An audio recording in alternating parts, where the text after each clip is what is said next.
Hello, welcome to Kindness in Business, the podcast where we explore the power of compassion and empathy in the business world. My name is Sonia Gonzalez Guillonneau, and I'll be your host. Today's special guest is Chris Ritson. Very happy that Chris is here. Chris is a sales coach, founder, and former SaaS leader with over a decade of experience scaling B2B tech companies. After helping drive 3 companies to billion-dollar exits and leading hundreds of SDRs, he now focuses on coaching sales teams to reach peak performance. Chris is the creator of the newsletter The Pipeline Post, but he doesn't just do that. He's the founder and sales trainer at Chris Ritson, where he provides outbound teams training programs. He also provides digital courses and the SDR to AE Skills Bootcamp. And on top of that, he is the co-founder of the SDR Leader, where he helps SDRs get to be the leaders they need to be with bootcamps. On top of that, he's an avid traveler, travels all around the world, and he's a father of 2 young kids. Not quite sure how he does it all, but I'm very happy that he took the time to be here today.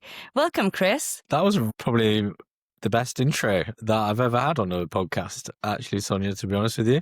So thank you for that. Good to be here. It's good to be here. I'm excited for what we're about to talk about. And it's nice to not just be solely talking about sales for a change. Yeah, absolutely. Absolutely. I can imagine that you talk about sales on a daily basis and about outbound strategies. And I'm sure that if anyone wants to find out more, they can find those from your LinkedIn. But I think today's conversations will go a little bit deeper than that. And we'll talk about things that are very relevant to 2025 businesses and to sales as well. But one thing I did want to say is that one of the reasons your bio may have been the way it is because I've personally known you for a while now. For those of you listening, Chris was actually my boss 4 years ago.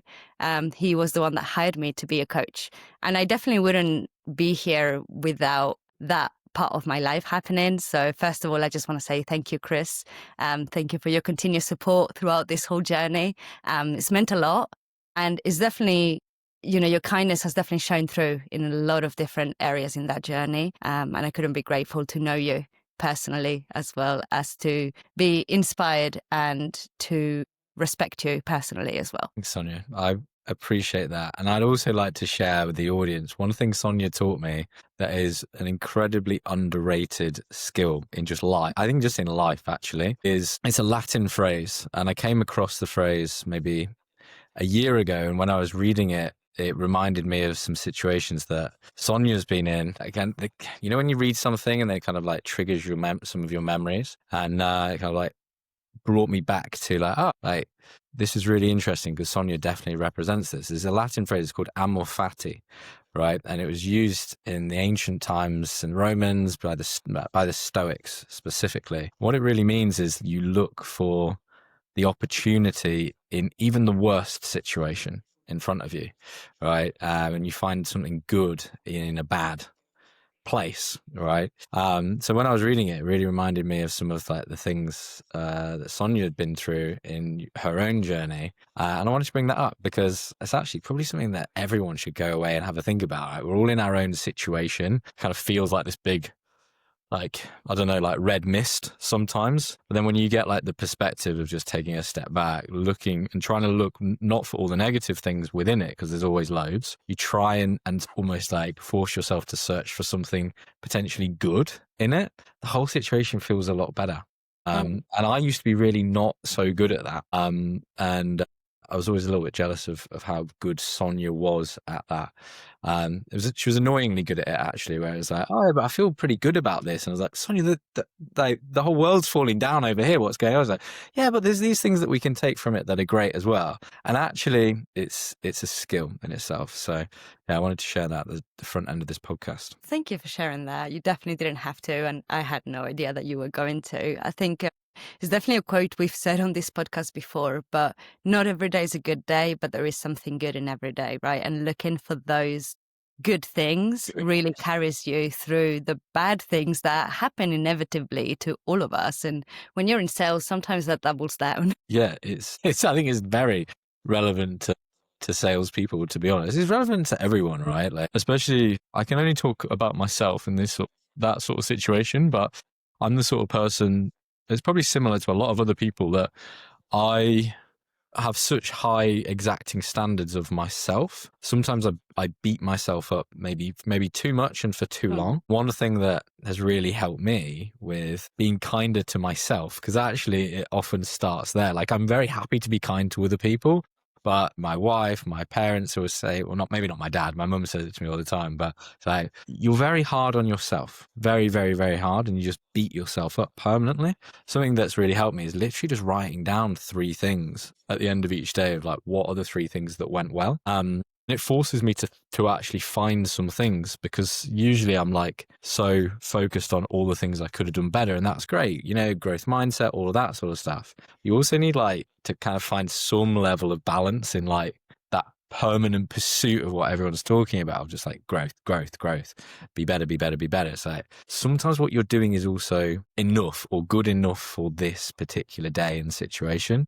Because a lot of people didn't even get to the door in the first place or get to the seat and sit down and do anything. Like, sometimes you got to reflect on those things. 3 things, just small things that I try to like level me out or balance my view of my own performance. Obviously, I write like 3 things that I could do better as well, and then my brain totally focuses mostly on those things because that's kind of my instinct. But it does like balance the seesaw a little bit more. It's not like this; it's more like this. Yeah, funnily enough, I love that you do that, by the way. I think everyone should. And it's really good to take that time to reflect on how the day, the week, the month has gone and what you can do better, but also what you've done well and what you should be proud of and what you've accomplished. But one thing that I was told once is that negative weight double than positives. And so if you're doing 3 negatives and 3 positives, potentially what you need to do is do 3 negatives and 6 positives to balance it out a little bit more in weight in your brain. Yeah. But probably because I'm still like at this, I think I just reframe them to things like I actually write down, I've literally got it right here, right? Like, this is like my current journal. But yeah, I literally will write down, basically every single day, right? Like, here you go. This is just a random example I've already turned to, right? Like 3 things that could have been better yesterday, and then 3 things I did well, right? That's just a random page in it. It's become a habit over a period of time. I reframe it as like not 3 things that were bad, because I used to think about it like that, where I was like, I would use that language, like 3 negatives, 3 things that were bad. I use it now as like 3 things I could have done better upon reflection. Because the interesting thing is, like, most of us, with these things that we could have done better, in the moment, we're actually either very aware that we've just done something badly or we could have done it better. But it's the process of revisiting that and giving your brain a chance to think of a way, right, almost construct a way of being able to do it better that allows you to improve it tomorrow. Whereas if you just say in the moment, yeah, cool, that wasn't good, but whatever, and you just leave it there, you never come up with this potential solution. I think the challenge is then you just go into tomorrow with another like potential solution, try it, probably fails, and then you reflect, try again, reflect, try again, reflect, try again. That's like, I think that's life though. Fail is the first attempt in learning. Neil Buyen said that in his episode, Exactly. and it's something I've carried with me since that day, because it's so true. If you're not trying things, you're not failing. Yeah, I think it's one of my old managers, when he was just like, Chris, remember you'll probably just fail your way to success, right? As I'm too busy to help you, so you're going to have to just do it yourself. And I was like, oh, cool. Well, I guess we have to get started then. Like, what do you want me to do? He's like, cold call loads of people, see how it goes. Like, okay. At the end of the day, that's how you figure it out as well, right? That's how you figure out what works for you and what doesn't. Yeah, exactly. And I think that's so important as a salesperson in general, rather than be told this is what you must do, because it could work, but it might flop. 100%. Yeah. Oh. It's a balance. Yeah, absolutely. Definitely is a balance. So the first question I have for you, I know we've gone on to a bit of a there, but who are you beyond work? Like, people know you for your current successes and what you post on LinkedIn, but what's your journey look like and what do you care about beyond work? Who am I beyond work? It's interesting because I would actually like the way I think about it now is more about like, who am I first? and then it's work after. Whereas I used to think about it as my identity was my work, and then the rest is secondary. And that change actually happened maybe like 2 or 3 years ago in my mind. I was chasing a lot of like things that were probably not like the right things to chase. And when my son was born, it was like the biggest light bulb moment of my life, right? Where it was like, Chris, like you've just spent 10 years chasing pay rises, promotions, exits, raising VC capital, building teams or whatever. And like, it just brought into like the light, all those things and how little they actually really mattered / made me happy and feel fulfilled. And I used to think that they kind of did, but I was definitely like lying to myself a little bit. When I held my son for like the first time, that was my moment where I was like, oh my goodness, you need to change, Chris, basically. And you need to start building a life that puts this here, your son and wife, all right, at the epicenter of all the decisions that you make. Rather than your work and what you just want to do, right, at the epicenter of your life. And that was like a big switch, a big transition for me, like headspace wise, kind of move from one to the other. But yeah, that would be like the first thing outside of work that's the first thing on my like to-do list every day is spend time with Isaac, my son, spend time with Violet, my daughter, spend time with Bridge, my wife. It's literally I write down all the things. Got my other book here where I literally split like my day into 4 parts every day. And, I've got first things on here. I literally, this is this morning's, take the kids to nursery, pick the kids up from nursery, then have family time, watch a movie with Bridge. That's like my first things kind of on my day now. And then everything else fits around that. Whereas it used to be, I've got this meeting. And that's the most important thing. Well, I've got this client to see, and that was, what my mood would revolve around and my energy would revolve around. Whereas now I'm consciously making decisions around, no, I'm 9 to 5 and I'm good. I'm okay with that. I'm good. In fact, I'm more than okay. The happiest I've ever been, because then I see like, small things like son's development and his speech, or like helping my daughter walk or take her first steps, but actually being there and seeing them when she does it herself and all that stuff. So that's really what I care about outside of work first and foremost. And then I think it's just, as I've got a bit older, I've started to take other things more seriously, like my relationships with like my family and my friends, and investing in them, because they're just not going to be there forever necessarily, right? I'm really into philosophy, which is a recent find for me. I'm not a like religious person in any way, but always been kind of looking for some sort of like philosophy to be able to like almost like not follow, but like learn from, etc. So I'm really into like Stoicism, right? And that suits me as a philosophy. I'm also really into just like health, fitness, setting those sort of goals, pushing my own like soft skills boundaries. I think that's one thing that I've found a lot recently is it's not about like getting to the finish line and the medal of like running a marathon or a race. It's like, what are the skills that the training early in the morning that you don't want to do, what does that teach you? So like that's my new pursuit. Like my old pursuit used to be, can I hire this many people and do this much pipeline and this many sales and all that stuff? And my new pursuit is just, can I be like the best person that I can possibly be in the short period of time that you're kind of on the earth. Right? And I think that the inflection moment was my son being born, because that was the real moment where I was like, oh my goodness, someone is now going to like start to learn from me, copy me, need me, like want me to guide them, all that sort of stuff. So that was like my like calling almost. That sounds a bit cheesy in many ways, but like real calling to be like, I need to change. Like, do I want this that I am for him? My answer was honestly probably not. So like I wanted to teach him what was important in life, not by telling him, by showing him. But I could only do that by making some hard decisions myself, right? Like leaving the corporate world and saying no to extra business, because that would be me working US hours and I'd miss seeing him or putting him to bed. Small things, but I think they compound over time. And yeah, it's hard sometimes, it's stressful. but hoping that he appreciates it, and she appreciates it, my daughter as well, when they're older. We'll see. I'm sure they will. And I think it says a lot about who you are as a person, but also who you are as a leader, right? And trying to, or looking for ways to better yourself and to continue evolving and to continue showing up.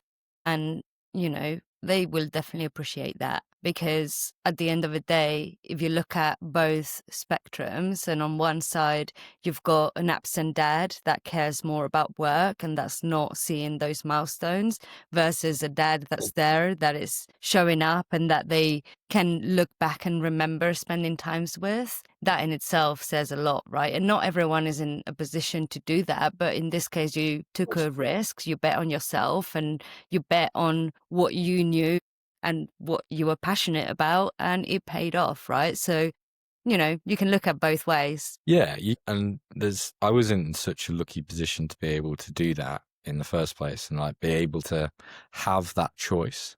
But yeah, I just look at, I looked at people kind of around me and who were maybe 10 years older, who had kids who were 10, 12, and they were still in these conversations, right, with me of like, I hate my job, but I can't leave it because I've got a mortgage to pay and all of this sort of stuff. And I was like, but then you never see the kids Monday to Friday because you're on a train.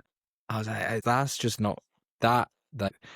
I know this sounds kind of strange in some ways, but a question I often ask myself is like, would I regret this when I'm on my deathbed? Right. And I know that sounds like really like an interesting question to ask, but it kind of just brings into focus, like, what would I really regret? And I've never honestly said I would regret not making 6 figures this year, or I would regret not, I don't know, giving myself another promotion or a different job or whatever.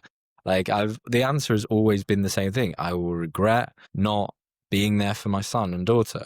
Regret the missed movie nights or the missed dates or lunches I could have had with my wife to build that relationship.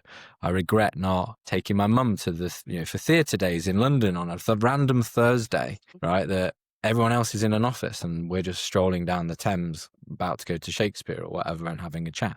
So like, obviously you can't do that every day, but like there's been those like moments where I'm just like, I'm pretty grateful for these, it seems like small, almost insignificant moments in many ways, but they kind of like, it's the compound effect of those insignificant moments. I really believe is kind of like, you can't see it, but in the words of Steve Jobs, that's the dots will connect somewhere down like the path. You just got to keep walking basically until they connect. That's the painful thing, by the way. Like, and that definitely is a thing that goes around my head. Right, that self-doubt stuff. Will it happen? Where's the gratification in this immediately? Because we're human. We want stuff to kind of like prove itself to us that it's worth it now. But that's a skill. I think I'm not amazing at that. I need Bridge, my wife, to kind of like settle me on that. A lot of the time I will worry about it or get a bit anxious about that future thing. And she's just like, just keep walking. I'm like, okay, I'll try. Just one step at a time. And then one thing I remember as well is that, seems very silly, but in Finding Nemo, the story that keeps going, just keep swimming.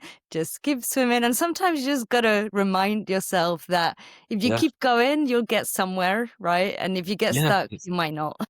Yeah, it's that like, it's literally like my first ever like lesson. It took me like a year after it almost to kind of really reflect on it and learn the lesson. Was like my first lesson in like or business world was when I started in sales. I was one of 9 people. After 9 months, I was the only person left. I wasn't the most intelligent, had the best degree, the most work experience, whatever. It was just the fact that I was just still there. I hadn't quit basically yet. Like I just kept swimming, right? And it was tough. It was like our manager was horrible to us like every day. My attitude was just like, which has always been the same, is I'll commit to this for 12 months. Then I'll reflect on it properly because I'll have enough information around me, and then I'll be able to make a good decision as to what that is. It's kind of like, I don't know if you ever come across this, but there's a guy called Ian Thorpe. He used to be an Olympic swimmer, world record holder, Aussie guy. And he was just like, yeah, when I was growing up, my dad used to basically just, if we wanted to do a new sport, he said, yeah, you could do a new sport if you want, but you commit to a full season, full 12 months. That's the deal. You can't quit. Like, even if you hate it, you got to do the full 12 months because that's your upfront commit. Like, it was weird because, again, it's one of those moments where like the penny kind of drops. Like, I've always said that to myself of like, run it in seasons, commit to the season, play the games, then see where you want to go. I was listening to him talking on this podcast. He's like, yeah, my dad did this. And I was like, that's so weird because I feel like I've accidentally done that. But I'm glad that I have, because I've kind of accidentally sort of copied this really weird thing that obviously he took it to a complete another extreme. But that will be one of my things as well, is like properly commit to something, even if it's a bit rubbish, right? Like, it's weird what lessons you get out of things that you kind of hate for a while. Yeah, I'm not saying spend your entire life doing things you hate, but a season here and a season there, like, you learn a lot from those. They're almost like your best seasons in many ways. Yeah, there's two things that come to my mind from this. The first one is the amount of people that give up right before they're on the verge of a breakthrough, right? Because it does take time. And oftentimes that time sucks a little because you want those rewards, you want those results. But the thing is, you don't plant the seeds and expect to get the fruits right away, right? It takes time, it takes patience, it takes building, it takes being in the right environment at the right time, a lot of these things. But then the other thing, and this is something that you've said to me many times, is that it is a marathon and not a sprint, right? And I think oftentimes people think of sales or roles as a sprint rather than a marathon, and they burn out or they don't learn things in the right way because they try and do things too fast, and that in itself can lead to failure. And so, yeah, I think it's a combination of taking the time to really gather the data, understand what you like, understand what you don't like, understand what you're good at and what you're not good at, so that when you do make that next step, you can make an informed decision.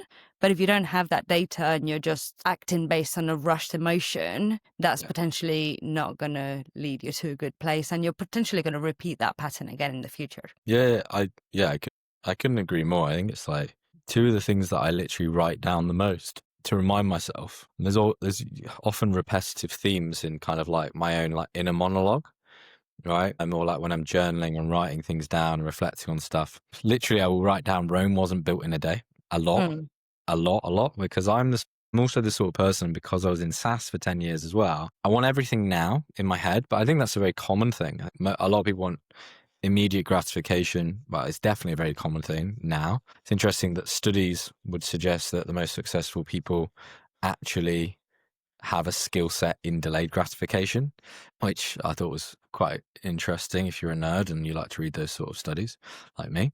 But the other thing that I write down is one task at a time. Because again, especially when you feel overwhelmed, and I often feel overwhelmed just because sometimes there's lots of things. It's like kids, dogs, businesses, or whatever, like, and then just like other just random life stuff that happens. Sometimes when I look at all of them as one, I'm like, this is a lot, right? There's a lot going on here. But then I'm like, Chris, like, one task at a time. What are you doing? What is next? It's like, okay, go for a cycle to do some training. Okay, let's just focus on the cycle then and just do the cycle. Do the cycle as well as you can do the cycle and give the cycle your attention. So what's the next task? Okay, right, the next task is take the kids to nursery. Right, so let's get the kids ready, get them in the car, take them to nursery, make sure I say that I love them, make sure that they have a hug and all that sort of stuff before I drop them in, like, and give that your attention. But often I think and I'm definitely guilty of it, and I'm really working on it, is just taking it the whole day as oh my Lord, this is a big day. It's so stressful. Whereas actually when you just break it down into each individual task, it's like, all right, well, cool. I've already made progress. That's one done. Next one, what have we got? How do I give it my attention? There we go. Next one. And before you know it, you're like, you get to halfway through the day and you're like, I've done quite a lot. Like, I'm doing well. Like, I thought it was a big day. Like, yeah, I've still got a lot to do, but I've won the morning. So no matter if I lose the afternoon, I've still got a draw out of the day. You can see how my mind thinks it's almost like a football match, right? But like, that's where kind of it becomes easier for me. But also, I think for a lot of other people, is like there's so much in your worlds or people's worlds that just kind of break it down and just focus on now. There's so much research, about that. And a lot of people talk about, be more present, be more mindful.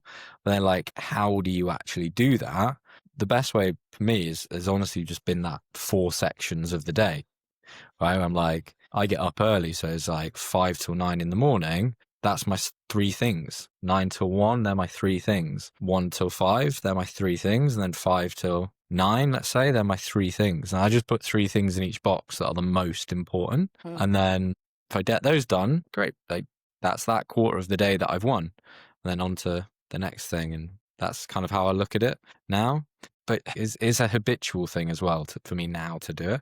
But that takes time to kind of get into that habit, I would say. Absolutely. Any habit takes time, and it takes repeating the habit multiple times and creating those consistent things that you do again and again, right? Because at the end of the day, you can't create a habit if it's something you do one every 10 days. Yeah. Or yeah, depends on what it is, right? But if you want to do something, you need to do it consistently. And I really like what you said about breaking big tasks or even overwhelming thoughts into smaller tasks. It's something I've said before, but when you're looking at the big mountain in front of you and you're thinking, oh, I need to get up there, that can seem like a long way. But if you're just focusing on the next step that you take, before you know it, you'll be halfway across that mountain. Yeah, literally. I can't remember the guy's name, but he did this crazy walk of like 5,000-mile walk or something. At one point, he missed his water stop, and he was in the desert, and he like pretty much ran out of water. And he had 4 days of walking to the next like water station, and he just took it 100 meters at a time. And he was like, he was like, I could have thought about it in 4 days. Thought I'm probably going to die, or I could think about it as 100 meters, probably not going to die.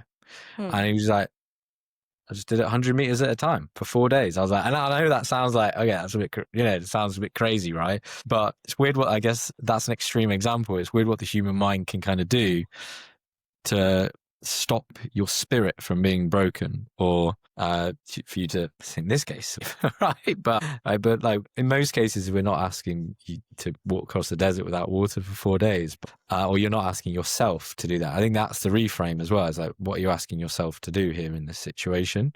And is it something that you're potentially capable of? And in a lot of cases, right, like a lot of things we see on TV, that like the most average person right this second is not capable of doing it, because they haven't gone through the steps that you kind of need to get to that person who you're watching has. But that doesn't mean that you can't do something impressive against yourself. And I think that's a really interesting concept as well, that I think I would encourage people to think about. Is just like, you compare yourself completely against top performers, or these like Ironman, or people who've done the desert for 4 days without any water. It's like, no, like, why not just compare yourself to yesterday, where there was this? And that's where that like 3 things for the day kind of comes in for me. Is I'm just like, just get obsessed with, just want to be a tiny little inkling better than yesterday, or learn something from that day. If I can do that, that will at some point, no matter how many defeats you take, which will often be a lot on those fails, at some point it will stack into something that you can be really proud of. But it's like, start is hard, middle is really ugly and messy, the end is kind of glorious, right? To quote Robin Sharma. But that's, I think, that middle bit where everyone kind of, a lot of people never make it to the start, right? But the people that often do, like, they get to that middle bit and they're like, this is fun. No, absolutely. And I think mindset is a big part of the battle there, and it is a big part of the battle with sales, right? Not just with the limitations that we've created with us for ourselves that don't enable us to move to that next step, but also knowing that our mindset is not fixed and that it can evolve and it can change. And what you believed you couldn't do yesterday, by putting in the work and taking those steps, you can believe you can do it not that long after, right? So I guess I have a question for you, and you've touched a little bit on kindness, like being kind to yourself and the importance of it. But what does kindness in business mean to you personally and professionally? I think kindness in business is about, well, what it means to me. It means a few things to me, right? But I think it's about putting others and their needs and their ambitions and their goals at the epicenter of what you're right? it's almost making what their ambitions and goals, etc., are the service that you are providing for them. I'm only speaking about that really from like, I guess, like a leadership perspective, because I think that leadership is basically about trying to help everyone reach their full potential. You've got a team of 10, everyone's going to be different, and everyone's potential is different within that group. But I think like the kindest thing that you can do is treat each person within that environment as an individual with a slightly different angle in terms of how you approach them. You learn more about them, you treat them, you engage with them based on essentially what their kind of like potential is within whatever role that they're doing at that time, so that they can reach their full potential within that. And then it's also being kind enough to say, hey, like when you're ready to leave, like I'm going to encourage you to leave, whether that is a promotion internally or whether that is externally, and you can go on to bigger and better things, right? Because then other people see that and they reward you by working harder towards achieving those things as well. And you just kind of benefit from that. But I think actually like being kind as like an actual action is taking someone or helping that person get from where they are to like not where they want to be, where they deserve to be. And I think that's a really interesting part of that journey, because you often meet people, they're here, they want to be here, but they could be here. That's a lot of, I think, leadership is actually getting people out of their own way so that then they can accelerate through that, or through their own barriers, or kind of like their own boundaries for what they believe they're able to do. Usually it's just a case of belief via evidence. They haven't proven anything to themselves yet.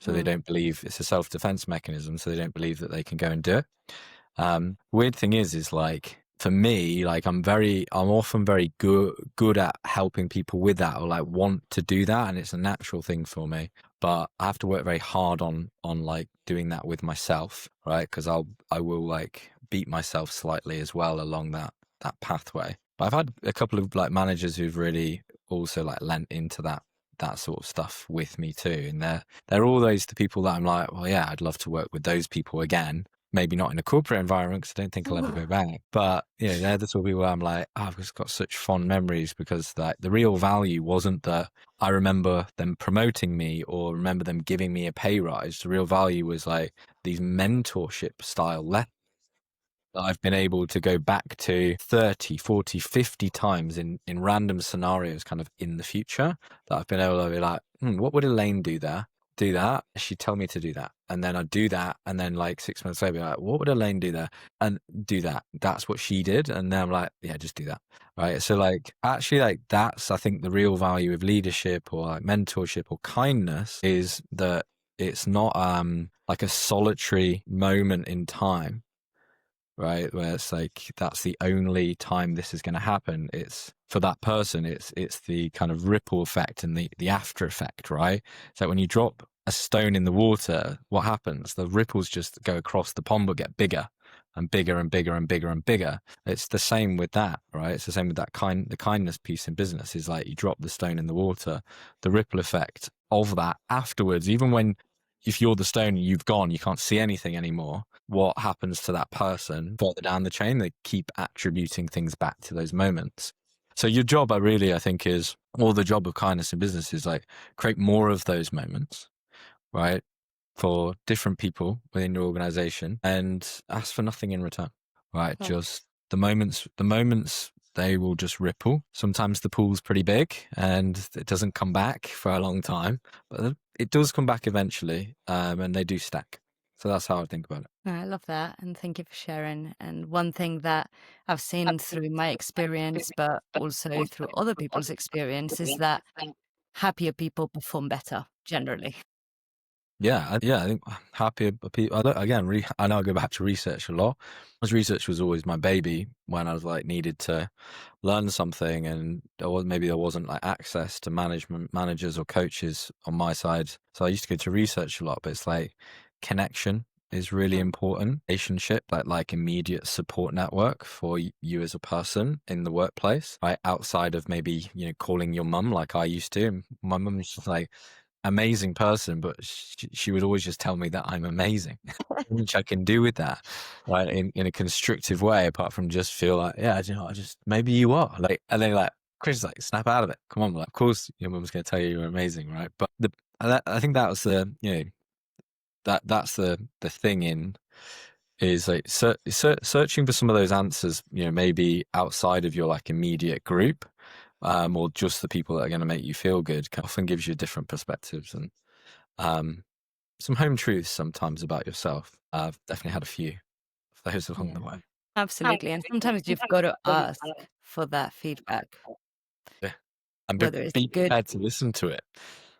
Absolutely. But also ask what type of feedback you'd like to receive. It's not the same to just ask for good things if you need that on that day, or to ask for the things that you could work on or do differently. You know, you can do a lot of different things like stop, start, continue, just for your friends to give you some things that you should continue doing, start doing, and stop doing.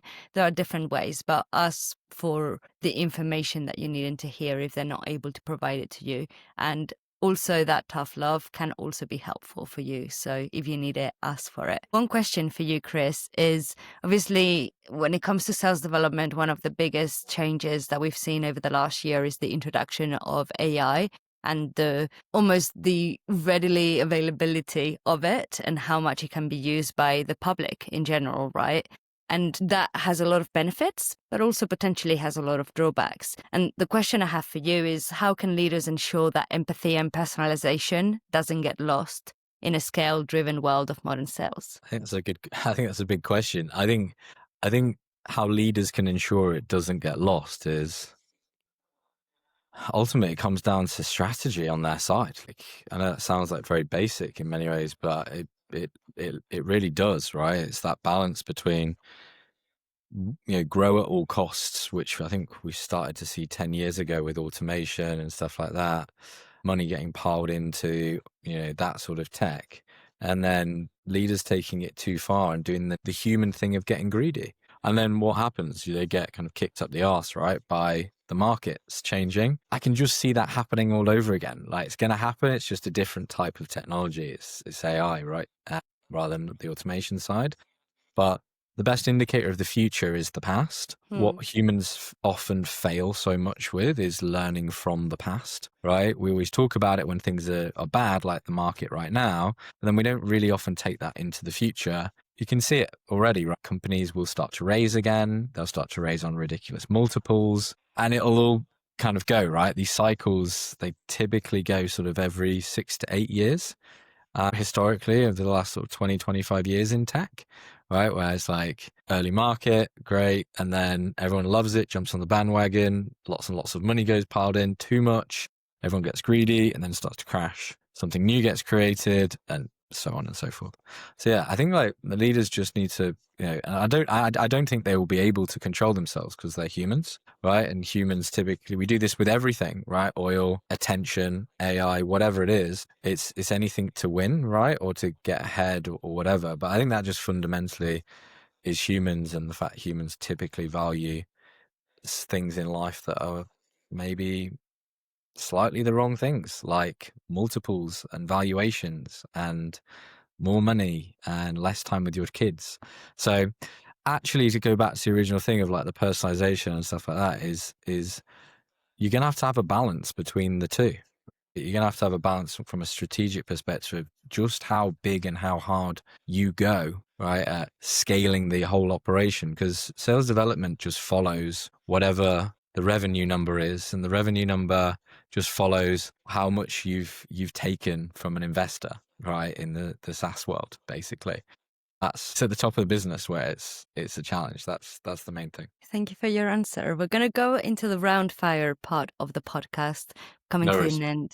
And the first question for you is one book, podcast, or resource that's helped you lead with more kindness. $1 Trillion Coach by Eric Schmidt, about a guy called Bill Campbell, who was like Steve Jobs' coach, Eric Schmidt's coach at Google, etc. That was like a game-changing book for me.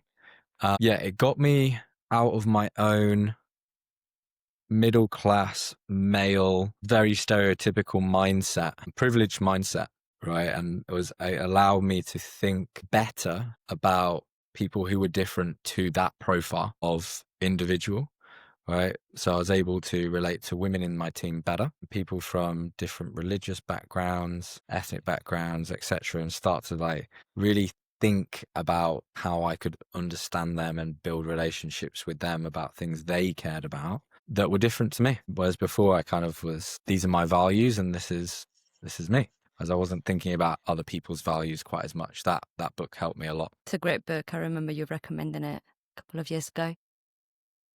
I'll just ask you one more in the round fire. Yeah, and then we'll go we'll into keep the end. going. So if your leadership style had a theme song, what would it be? My leadership style had a theme song. Terrible with music. I literally still listen to like Blink 182 and Linkin Park. Can we go to the next question? I'm gonna think about it in my leadership style had a theme song. We can go to the next question and come back to this one if you want, or not come back if you don't want it in. No, I'll think about it. But yeah, let's go to the next question. So this is the last one, and it's kindest boss or co-worker you've ever had. What made them stand out, or would you like to give them a shout out instead? I mentioned her earlier actually, but Elaine. She's called Elaine Mao. She was my boss at Tessian. Yeah, just led every conversation with how are we feeling, right? And I actually told her. I was like, I was always good at like asking people how they felt, but I was never necessarily great at saying how I felt. So yeah, she kind of, often she would lead with that where she was at, and then that would kind of make me feel comfortable. So she was, again, this person that would in my life that kind of like showed me how to do it rather than told me how to do it. That was that. I remember Elaine mentioning a few stories. And by the way, talking of how you're feeling, I still use traffic lights on all of my SDR team meetings and all of my one-on-ones. Elaine taught me traffic lights. If your leadership style had a theme song, what would it be? It took me a while to come up with this one, but I'd say John Legend, Ordinary People. That'll be my song. Love that. We're all just people after all. So I have a question for you from Torren. The question is, what's the one thing you are avoiding doing that you know you shouldn't be? What's the one thing I'm avoiding doing that I know that I shouldn't be? It's a tough question. It's a tough question because this is something that I've actually like worked so much on in terms of just doing it, like just go and do stuff. Honestly, I think it's again like personal stuff, not like work related. I think it's just going and visiting my sisters more often. They live a long way away, and I make that as an excuse rather than just like my normal attitude is just go and do it. Or I make the excuse of like, oh well, I visited them the last 3 times in a row, so it's their turn now. But like, stop doing that. Just keep doing you and doing that upfront investment stuff, and the rest will come good from there. It doesn't matter what their actions are. Just control your own. And yeah, like that will be, I know that sounds small, but that's like that continuous ability to kind of just give without expecting something in return. That's just one example of that. Sometimes I hold myself back and I know it, where I'm like, just keep giving the love and eventually it will come back in like 10x. You just got to keep believing that it will. Like, I say is like one example. Small things like that, like where I catch myself needing to just commit more. That was a tough question. So thank you for answering and for thinking about it, because oftentimes when we think about it, we trigger different things, whether we say it out loud or we don't, that we know we can walk away and do something about. So I hope everyone in the audience is also thinking about what is that one thing that they are avoiding doing that they know that they shouldn't be. What would be your question to our next guest? My question to the next guest is, it's interesting that Torren brought up the one thing, as that's always like something to do with the one thing is always a question that I ask other people. But it's not necessarily a question. It's more of like an exercise that I would like them to run, because I've done it recently, and it's one of the best things that I've done was the question, I guess, is like, have you ever done this? If so, what did people say? If not, you should go and do it. I'm pretty sure they won't have done it. Find 10 people that you're really close to, write them down, go and message each one of them and just say, hey, you've got 24 hours. I want you to come up with one word only to describe me. What is that word?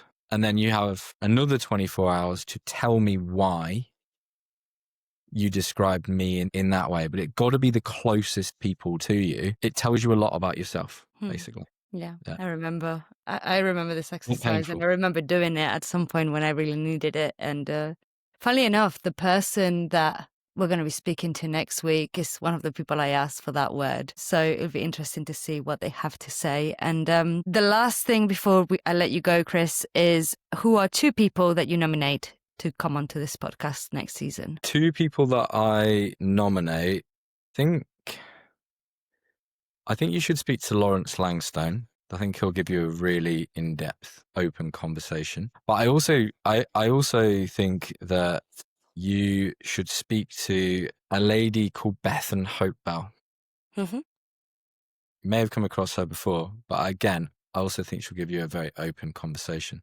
One of Gabs' best mates. Yeah, I know Bethan. But, Perfect. Well, thank you so much, Chris, and thank no you so much worries. for coming on the podcast today. Really, really appreciate it. Thank you to everyone that's listening or watching. I hope you enjoyed this episode, and I'll see you next week with another episode. No worries. Have a lovely week. See you soon. Thanks.